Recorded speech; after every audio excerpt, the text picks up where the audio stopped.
Hey everybody, welcome back. It's Valagar Aloevain, back for some more Dungeons & Dragons Online. So we're back here in Van Richten's Tower, and we just completed that. So once you've completed the first part to this chain, they will now send you, okay, gem was stolen by the druids of Yester Hill. And then they tell you who to go after, talk to our guide, and we can head to Yester Hill. Now don't worry if you're not sure which ones to go to. Wizard of the Wine, Runes of Brez, or Yester Hill. You can do these ones in any order. The only one that has to be done is the Abbey has to be done last. So here we are on for Yester Hill. So the quest itself, as you see, is the Wrath of Earth. And we're going to just want to head right here. Now, with this one, a lot of people have found that they get a lot of lag in this quest just due to the particles, both from the center with the lightning as well as all the trees. So some people have actually had to basically play this quest looking at the ground, and if you look at my frames per second in the corner, it's a lot lower than it normally is while playing there.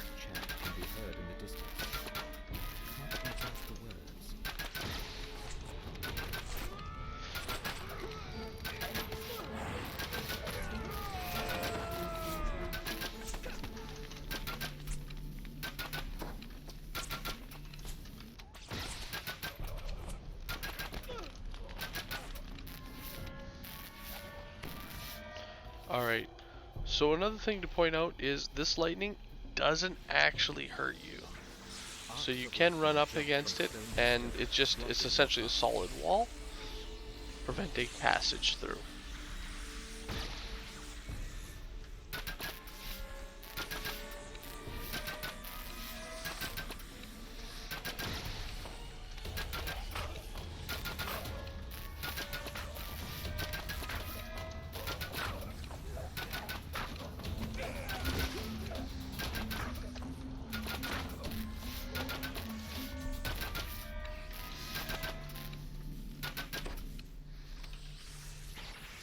Alright, as you're running around the outside edge, which is essentially what we gotta do, we're gonna have to go all the way around the spiral, the circle, and kind of spiral upwards.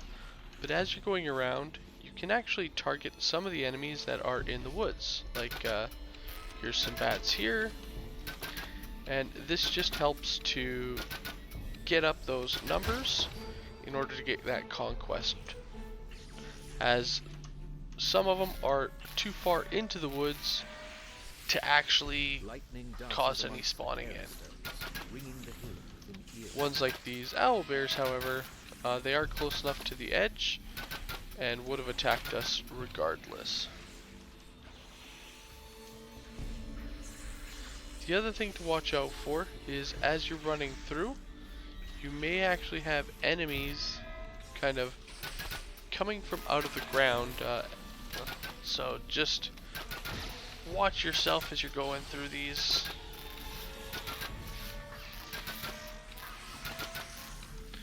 And I mean, you kind of have to stick as a party as you're going through. Like, there's not much of an option. It's not like there are split paths that you can take. There's some spiders.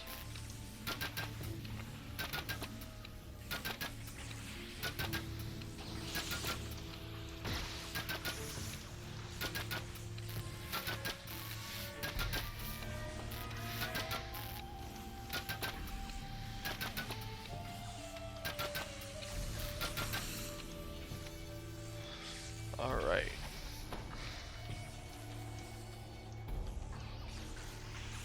Forms emerge from the mists and attack.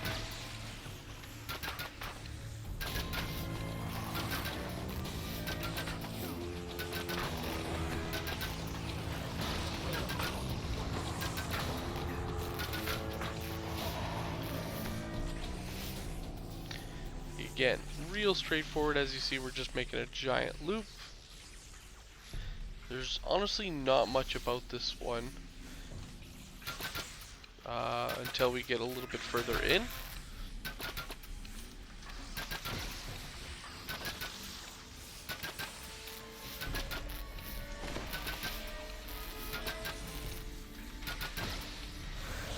With the destruction of the last foe, the light dancing between some of the nearby stones flickers. Alright. So yeah, what they're mentioning there is once you kill this last group, which is right near the shrine here, you can kind of poke your head around the corner, but Blows about you, obscuring everything from sight.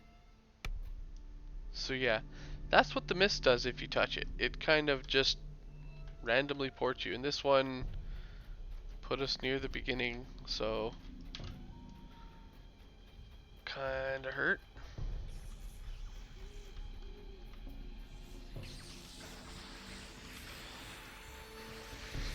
Yeah, so definitely avoid touching the mist.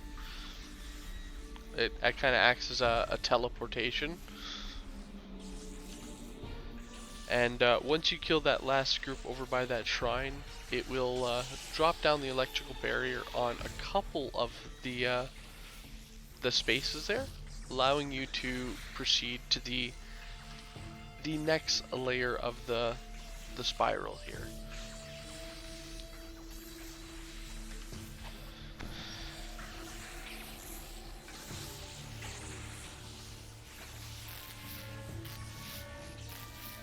Alright, so here we are.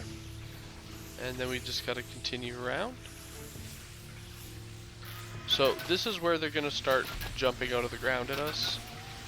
It'll be twig blights. I don't believe the spiders jump out of the ground.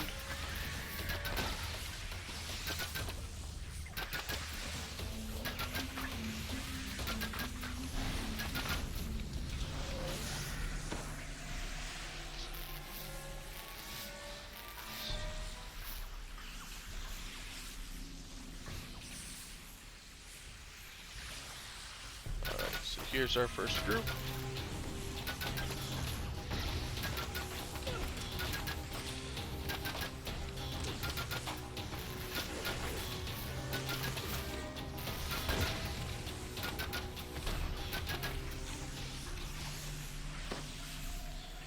The other thing you can do in specific spots where you can see some of the druids, you are actually able to target them and kill them before they actually spawn in the waves.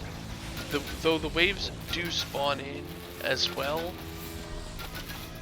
it does mean that you're only fighting them here specifically, so go ahead and shoot them. Spawning in the druids.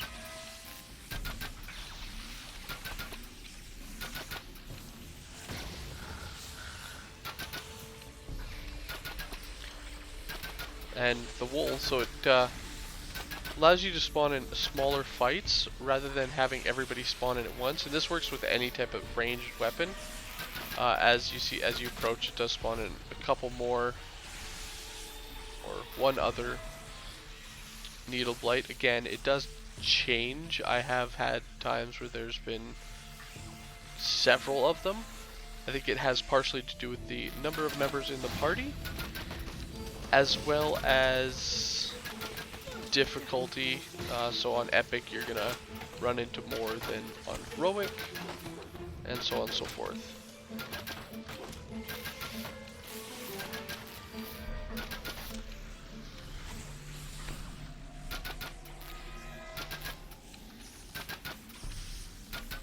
So yeah, for the most part, this quest, super easy, super straightforward.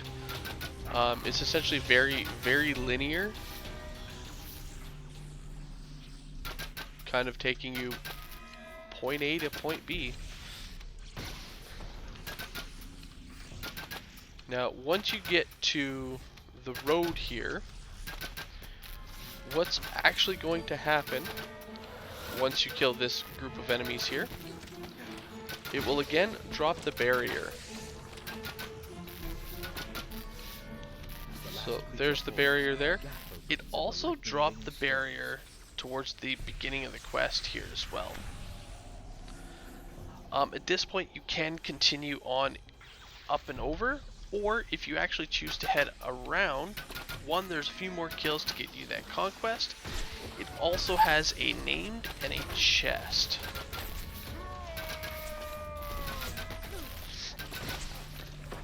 So, I mean, if you have access to the monster manual, I definitely recommend doing it at least once to get that guy in the monster manual. However, it is a fair distance around, as we gotta go all the way around to this point here. So it takes some time.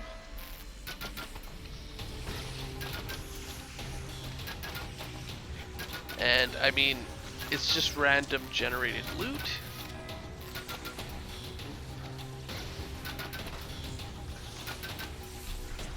So I mean, ultimately, it is your choice whether or not you think one random generated loot, and I do believe you get experience for that guy. So the little bit of experience and the random generated loot is worth the trip around. Though again, it does also contribute to the amount of monsters killed.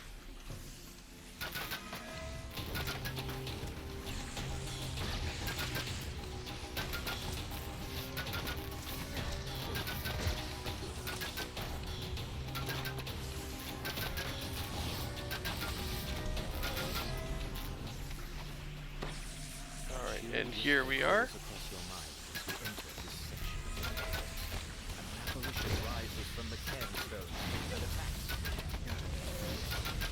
I mean, it'd be one thing if this guy dropped some named loot or had a chance, but he doesn't, and as you see, it's only worth 360. Like, it's a very small amount of experience. Ultimately, not really worth, in my opinion, the time and effort to go around the spiral again. But I did want to show you that to you guys, just in case you are looking for that. Alright, at this point we do gotta head back to the road in the north, and then we're gonna head inside.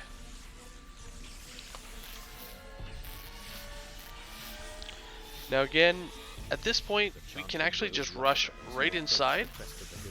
I personally, I like to kill, again, the outside enemies. This just makes it so that you don't have any additional surprises, as if you get too close to the edge on there, as that is like the end fight inside there, if you get too close to the edge, you might actually aggro these gentlemen, and as there can be a lot of enemies in the end fight already, why bring in more bad guys to the party than is needed?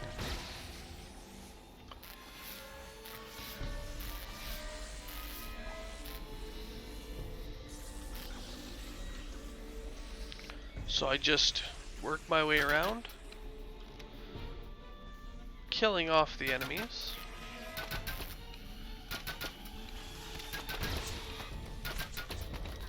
Oh, we gotta...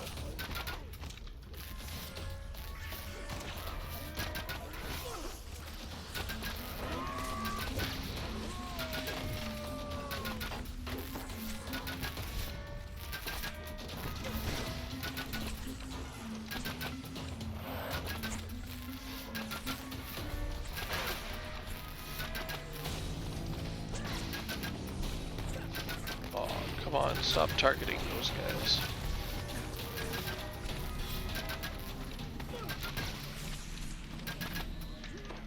Let me kill the first group before summoning the second.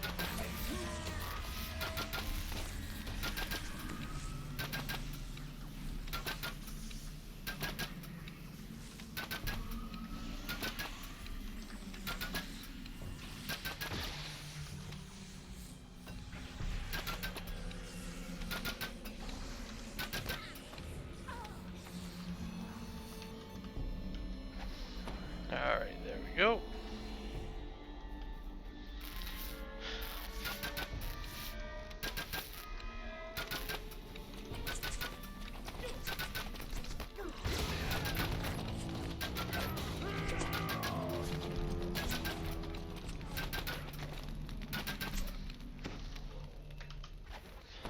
Alright, so now that we've gotten rid of them, as you see, we're still shy on monsters killed. We can now head into, we have a ramp down here, into the final section, which is this little rock circle here. Now, once you enter, it will start the boss fight. It does start with a conversation, DM narration. The main boss here is this corrupt archdruid. Now, what's going to happen is, as he receives damage taken, he will basically pull more and more of his allies here into the fight. So an easy way to not get overwhelmed with it is to simply fight him a little bit at a time. As you see, here's our second wave.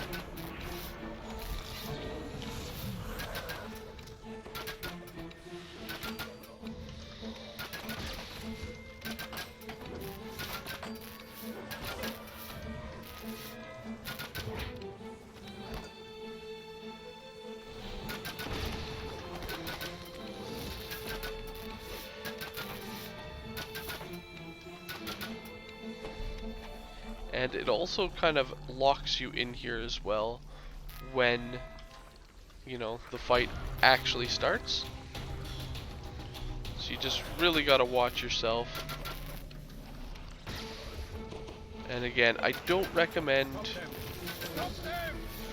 like just working on the druid, as there are a decent amount of enemies in here and you can quickly become overwhelmed simply by just focusing on him. However, once you've killed all the waves, all that's left is to eliminate him. And once he is dead, we can actually interact with this statue of Strahd, which is where the everything is located. At this point, we just gotta wait. Gives you completion, allows you to grab your loot. Now, like all of the ones from this area, it can have named loot. It can also run into these macabre scepters, and yeah, they're kind of like a random gen loot, but a random named gen loot. And that's it for this one. All you gotta do left at this point is to recall out, turn in, and head on to the next quest. So as you see, it only took us 16 minutes. It would have been a lot quicker if we didn't decide to go for that optional on the side, but ultimately this quest is fairly boring, and hopefully you guys can get through it real quick and not have to deal with that. Anyway, again, thank you so much for watching, and I will see you guys later. Have a good one all.